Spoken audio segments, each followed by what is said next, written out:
तीन दामाद की सास पार्ट 2। अब तक आपने सुना कि कावेरी जी अपनी तीनों बेटियों ईशा, मोहिनी और सुहाना की शादी तीन घर जमाई लड़कों के साथ करवा देती है। उन्हें लगता है कि ये लड़के शायद घर का कामकाज संभाल लेंगे, लेकिन उनके तीनों घर जमाई बहुत आलसी थे। वो नौकरी भी नहीं करते थे और बाहर का काम भी नहीं। कावेरी जी ने अपनी बेटियों से कहा कि वो प्रेगनेंसी का बहाना बनाकर अपने पतियों को सबक सिखाए। अब सुनिए आगे। मम्मी, आपने जैसा कहा था हमने वैसा ही किया, लेकिन देखिए ना, विवेक का हाल तो वैसा का वैसा ही है। घर में ना सुबह का नाश्ता बनता है और ना खाना। नौकरी पर जाने की बात करूं तो खाने को दौड़ते हैं मुझे। हाँ मम्मी, मैंने भी सुमित को कितनी बार कहा कि अगर नौकरी नहीं करनी तो कोई छोटी सी दुकान ही खोल लो, घर का खर्चा कैसे चलेगा। देखो दोपहर के 12 बजने आए और जनाब अभी तक सो रहे हैं। हाँ मम्मी, ईशा और सुहाना ठीक कहती हैं। अविनाश का भी यही हाल है। जब मैंने अपनी प्रेगनेंसी के बारे में कहा तो मुझसे कहने लगा, अरे दूसरी लड़कियां तो 9-9 महीने तक नौकरी करती है, बस डिलीवरी के टाइम छुट्टी लेती है। मोहिनी, तुम भी नौकरी करो। अब मुझे कहाँ नौकरी मिलेगी। मम्मी बताओ अब मैं क्या करूँ। हे भगवान, क्या सोचकर घर जमाई दामाद लाई थी मैं कि मेरी बेटियां मेरे पास रहेंगी और खुश रहेंगी, लेकिन इन आलसी दामादों ने तो हमारी जिंदगी को भी प्रॉब्लम में डाल दिया है। मैं तो कहती हूँ मम्मी, हम लोग वापस अपनी जॉब पर जाना शुरू कर देते हैं। बता देते हैं इन लोगों को कि हमने प्रेगनेंसी का बहाना किया है। नहीं नहीं बेटा, ऐसी गलती भी मत करना। अगर तुमने ऐसा किया तो इन तीनों की आदत और खराब हो जाएगी।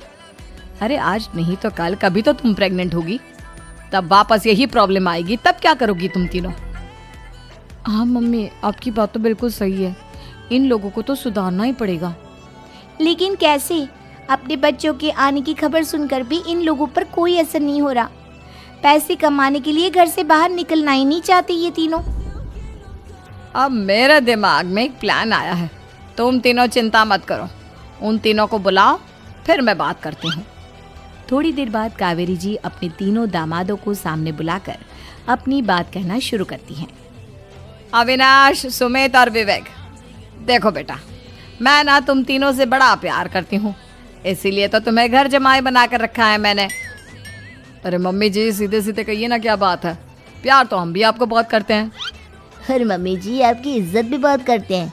अरे भाई, आपके जैसी सास और कमाने वाली बीवी सबको मिलती है क्या? हाँ मम्मी, विवेक और सुमित ठीक कह रहे हैं। आपकी बेटी से शादी करके मेरी तो जिंदगी ही अच्छी हो गई है। जानती हूँ मैं, और ये भी जानती हूँ कि तुम तीनों अपने अपनी बीवियों से बहुत प्यार करते हो।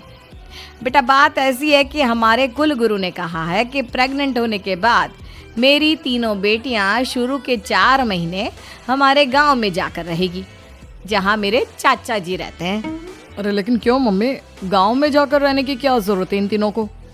वो क्या है ना बेटा, हमारे परिवार को एक श्राप है। अगर मेरी बेटियों ने यहाँ पर बच्चा पैदा करने की कोशिश की तो उनके बच्चों को कुछ भी हो सकता है। इसलिए अब से लेकर 4 महीने पूरे होने तक इन्हें गांव वाले घर में रहना पड़ेगा। हाँ तो इसमें प्रॉब्लम क्या है मम्मी जी, हम भी वहाँ जाकर रहेंगे, पिकनिक मनाएंगे। अरे भाई, बीवी जहाँ हम भी वहाँ।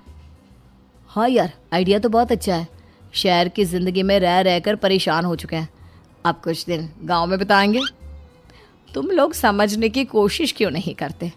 तुम में से कोई भी वहाँ नहीं जा सकता, और मैं यहाँ रहूँगी ना तुम तीनों के साथ। 4 महीने की तो बात है, उसके बाद ये तीनों ही लौट कर आ जाएंगी। ठीक है मम्मी जी, अब हमारे बच्चों का सवाल है तो ये तो करना ही पड़ेगा। कावेरी अपनी तीनों बेटियों को कुछ दिन के लिए घर से बाहर कहीं दूसरे शहर में रहने के लिए भेज देती है। कुछ दिनों के बाद, अरे मम्मी जी, बहुत दिन से पिज्ज़ा नहीं खाया, मंगवाइए ना। क्या बताऊं बेटा, पहले तो बेटियां खर्चा दे देती थी क्योंकि उनकी नौकरी थी, लेकिन अब तो मेरे पास पैसे ही नहीं बचे। थोड़े बहुत पैसे हैं जो बच्चों की डिलीवरी में काम आएंगे। लेकिन मम्मी जी, आपकी बेटियों को वापस आने में तो अभी बहुत वक्त बाकी है। वही सोच सोच कर परेशान हो रही हूँ। सोच रही हूँ कल से दूध भी बंद करवा देती हूँ। अब दूध वाले को देने के लिए पैसे भी तो नहीं है ना। अरे नहीं नहीं मम्मी जी, अगर दूध भी बंद करवा दोगी तो मुझे चाय कहाँ से मिलेगी, और चाय के बिना मैं तो मर ही जाऊँगा। क्या करूं बेटा, इसके अलावा हमारे पास कोई ऑप्शन नहीं है, मेरे पास पैसे ही नहीं बचे। इस तरह कावेरी जी धीरे धीरे अपने तीनों दामादों को पैसे देना बंद कर देती हैं और घर में खाने पीने की चीज़ें लाना भी बंद कर देती है। अब वो तीनों बुरी तरह से परेशान होने लगे थे और इसलिए एक दिन तीनों प्लान करके घर से बाहर निकलते हैं और बाजार में जाने के बाद यार अच्छा खाना खाए हुए कितने दिन हो गए, पता नहीं कब अच्छा खाना मिलेगा। हमारी बीवियों के जाने के बाद तो हमारी हालत भिखारियों जैसी हो गई है यार। कुछ भी हो, मुझे तो आज पिज्ज़ा खाना ही खाना है। जेब में 1 रुपया नहीं है और पिज्जा खाएगा, कहाँ से आएंगे पैसे? अरे देख वहाँ सामने बोर्ड पर क्या लिखा हुआ है, कंप्यूटर पर काम करने के लिए एक आदमी की आवश्यकता है। भाई मैं तो जा रहा हूँ, काम करूँगा और शाम तक पैसे लाकर आराम से पिज्ज़ा खाऊंगा। जा जा, तुझे कोई काम नहीं देने वाला, हम तो घर जा रहे हैं। चल भाई सुमित और अविनाश वहाँ से चले जाते हैं और विवेक उस कंप्यूटर शॉप पर सारा दिन काम करके 5,000 रुपये कमा कर घर लौट कर आता है और अपने खाने के लिए अच्छी अच्छी चीज़ें भी लेकर आता है। ये देखकर विवेक और सुमित के दिल में भी कुछ पैसे कमाने की इच्छा जागती है। अरे सुबह सुबह कहाँ चल दिए तुम? मम्मी जी एक बहुत अच्छी जगह मिली है, कंप्यूटर पर काम करने के 5,000 मिले थे कल मुझे। अगर रोज़ काम करूँगा तो पूरे 40,000 की तनख्वाह। अरे वाह, ये तो बहुत अच्छी बात है दामाद जी, आपको जाना ही चाहिए।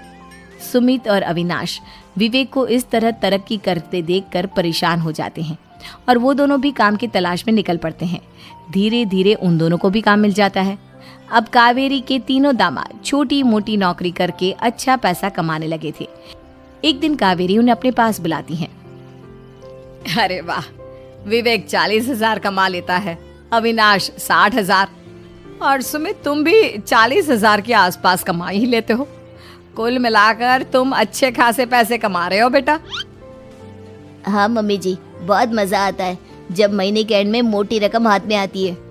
पूछिए मत मम्मी जी, घर में रहकर रोटी बना कर और तो जैसा महसूस होने लगा था मुझे तो। हाँ बेटा, तुम तीनों की बात तो बिल्कुल ठीक है और जानते हो अब तुम तीनों की पत्नियां भी वापस लौट कर आने वाली है।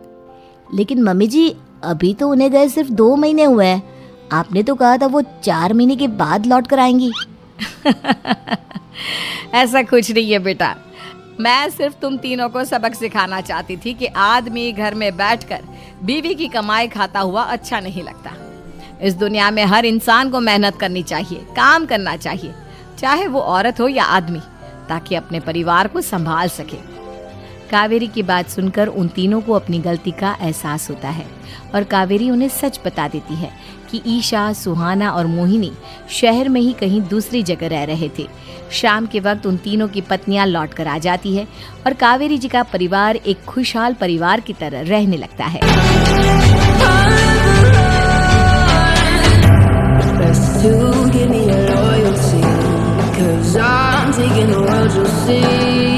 They'll be calling me